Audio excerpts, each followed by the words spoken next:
Numbers پورے نہیں ہوتے، پھر یہاں سے 10-12 نمبرز اگر آپ اٹھا لیں پھر عدم اعتماد آ جاتی ہے، تو وزیر اعظم فارغ ہونے کے بعد کہ خان صاحب اقتدار میں آ جائیں گے؟ سوال تو یہ بنتا ہے بھائی، $1 ملین کوسچن از دیٹ کہ خان صاحب جیل سے ریلیز ہو بھی جائیں تو کیا وہ وزیر اعظم بن جائیں گے؟ پہلا تو سوال یہ بنتا ہے کہ وہ جیل سے ریلیز کیسے ہوں گے؟ اسٹیبلشمنٹ جو ہے اس کی شرائط عمران خان کو ہر صورت ماننا ہوں گی۔ اسٹیبلشمنٹ کی شرائط یہ ہیں کہ خان صاحب اپنے گناہوں کا کفارہ ادا کر لیں، جو انہوں نے جرائم کیے ہیں سنگین جرائم، اس پر وہ توبہ کر لیں، توبہ طائف کر کے معافی مانگ لیں، تو پھر ہو سکتا ہے کہ ان کو جیل سے رہا کر دیا جائے، کیونکہ پاکستان کی اسٹیبلشمنٹ کو تو اس پولیٹیکل نظام کے اندر کوئی انٹرسٹ نہیں ہے، ان کو پولیٹیکل پارٹیز کے اندر کوئی انٹرسٹ نہیں ہے۔ حکومت نے جو مذاکرات کرنے ہیں پاکستان تحریک انصاف کے ساتھ، حکومت نے مذاکرات پاکستان کی اسٹیبلشمنٹ کی ایما پر کرنے ہیں اور پاکستان کی اسٹیبلشمنٹ کی عشیر بات سے کرنے ہیں۔ اب حکومت نے کچھ مطالبات جو ہیں وہ بطور جو ہے وہ حکمران جماعت انہوں نے اپوزیشن کے سامنے رکھنے ہیں، اور وہ مطالبات یہی ہوں گے نا کہ خان صاحب جو ہیں وہ اپنے جرائم کا اعتراف کر لیں کہ 9 مئی ان کی وجہ سے ہوا، فوجی بغاوت انہوں نے کروانے کی کوشش کی، بلکہ کروانے کی کوشش کی کروائی، کور کمانڈر ہاؤس پر، جناح ہاؤس پر حملہ انہوں نے کروایا،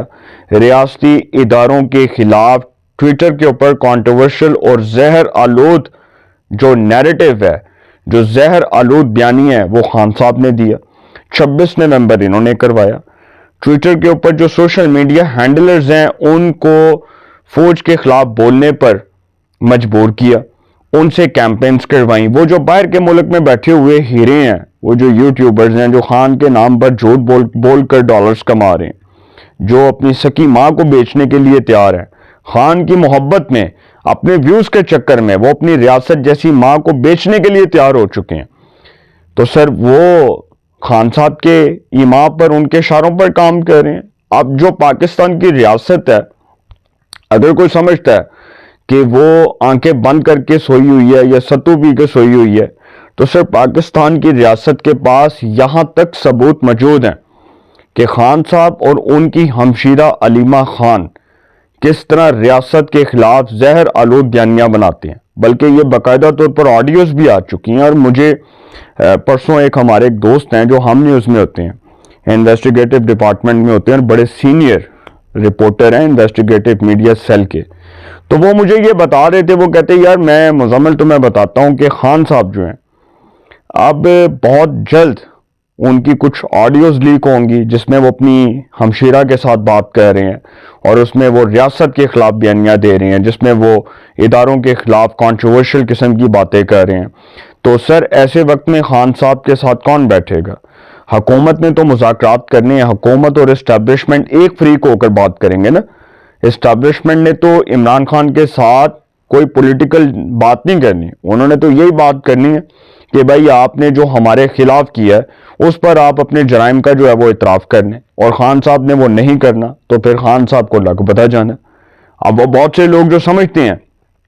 کہ یہ نظام ختم ہو جائے، یہ نظام گھر چلا جائے، موجودہ نظام جو ہے ہائیبرڈ نظام، جس کو یہ ہائیبرڈ نظام کا نام دیتے ہیں، ہائیبرڈ اسٹیٹ کا نام دیتے ہیں، اگر یہ ختم ہو بھی جائے تو کیا عمران خان صاحب جو ہیں ان کے اقتدار میں واپسی کے راستے کھل جائیں گے؟ ایسا ممکن ہے،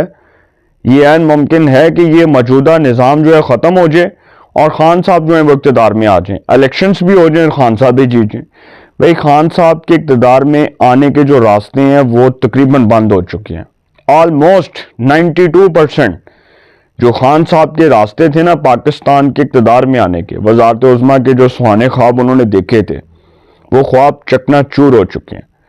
وہ خواب، وہ ارمان بڑی بری طرح ٹوٹ چکے ہیں، ان پر پانی پھر چکا ہے۔ اب وہ امید کی کوئی کرن جو ہے وہ کوئی صورت نظر نہیں آ رہی۔ اب خان صاحب جو ہیں صرف ان کے پاس لاسٹ آپشن یہ ہے کہ وہ اسٹیبلشمنٹ کے ساتھ بیٹھ کر بات کر لیں، اور وہ انہی شرائط کے اوپر جو اسٹیبلشمنٹ کی شرائط ہیں اس پر بیٹھ جائیں، گناہوں کا کفارہ ادا کر لیں، تو پھر کوئی درمیانی راستہ نکل سکتا ہے۔ دیکھیں میں نے آپ کو ایک بہت موٹی اور بڑی عمدہ مثال دی تھی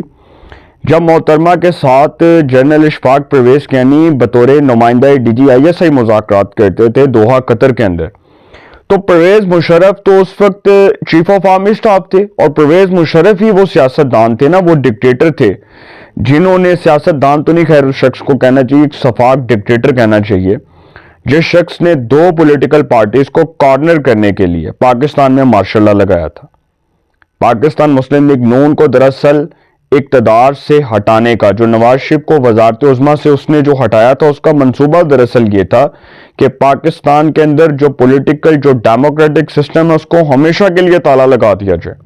اور وہ اس نے کر کے دکھایا 12 اکتوبر 1998 کو، 12 اکتوبر 1999 کو، جب اس نے 2/3 اکثریت سے منتخب جمہوری حکومت کا تختہ الٹا، نواز شریف کی حکومت کا تختہ الٹا، تو وہ جبری طور پر اقتدار پر قابض ہوا۔ پھر 2007 ایک مشرف جیسے ڈکٹیٹر کے زوال کا سال تھا، اور وہ ایک ایسا سال تھا جب لارڈز موومنٹ چلی، عدلیہ بحالی تحریک، اس کے بعد وہ پرویز مشرف نے کس طرح ججز کو PCO کے تحت حلف اٹھانے کے احکامات جاری کیے، پھر وہ افتخار چودھری کو جو گھر بھیجا، لارڈز موومنٹ جو ہے اس کے زوال کا جو ہے وہ حصہ بنی، اس کا جو زوال تھا وہ نوشتہ دیوار تھا۔ اور اس سے قبل جب محترمہ نے اور نواز شریف نے وہ جو COD کیا تھا، چارٹر آف ڈیموکریسی کیا تھا، وہی charter of democracy Pervez Musharraf کو لے ڈوبا۔ اور وہ صرف یہ نہیں کہ 2 پولیٹیکل پارٹیز آپس میں مل گئی، اسٹرانگ ہو گئی تو پرویز مشرف فارغ ہو گیا، سر اس وقت فوجی قیادت پرویز مشرف کے خلاف ہو گئی،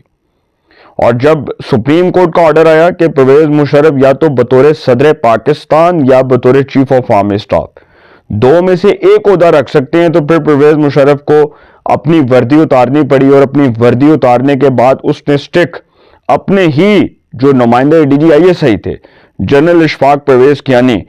ان کو تھما دی، اور وہ چیف آف آرمی اسٹاف مقرر کر دیے گئے۔ اور پرویز مشرف صاحب پھر صدر پاکستان کے طور پر تب فارغ ہوئے جب پیپلز پارٹی 2008 کے جنرل الیکشنز میں کامیاب ہوئی، اور اس نے وفاق میں حکومت بنائی، سندھ میں حکومت بنائی، بلوچستان میں حکومت بنائی، اور آصف علی زرداری صدر مملکت بنے، اور سید یوسف رضا گیلانی وزیر اعظم پاکستان بنے۔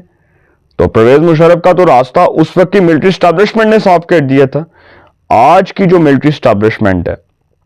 اس کو یہ اعزاز جاتا ہے کہ پاکستان کی تاریخ کا ایک طاقتور ترین جنرل سید عاصم منیر، جس پر پوری امت مسلمہ، پوری دنیا کو فخر ہے، آج اس جیسا شخص جس کو فیلڈ مارشل جیسا عہدہ ملا، جس کو اللہ تعالیٰ نے اتنی عزت دی کہ اس کو فیلڈ مارشل جیسے عہدے سے نواز دیا گیا، پوری دنیا اس کی جو ہے وہ صلاحیتوں کی، اس کی قابلیت کی معترف ہے، پوری دنیا اس کو داد پیش کر رہی ہے کہ ایسا انٹیگریٹی والا پاکستان کے اندر سپہ سالار نہیں آ سکتا۔ تو سر یہ جو نظام ہے یہ مزید مضبوط سے مضبوط تر ہوگا، اور آپ دیکھیں گے کہ جو خان صاحب ہیں ان کو کوئی اس نظام میں سپیس ملتی نظر نہیں آ رہی۔ مذاکرات مجھے نہیں لگ رہا ہوں گے، اور مذاکرات اگر ہوئے تو وہ اسٹیبلشمنٹ کی شرائط پر ہوں گے، جس کو خان صاحب شاید قبول کرنے کے لیے تیار نہیں ہوں گے۔ اپنی رائے کا کمنٹس میں ضرور اظہار کیجیے گا۔ انشاءاللہ ایک نئے سیگمنٹ کے ساتھ پہ ملاقات ہوگی۔ آپ اپنا بہت خیال رکھیے گا۔ اللہ نگہبان۔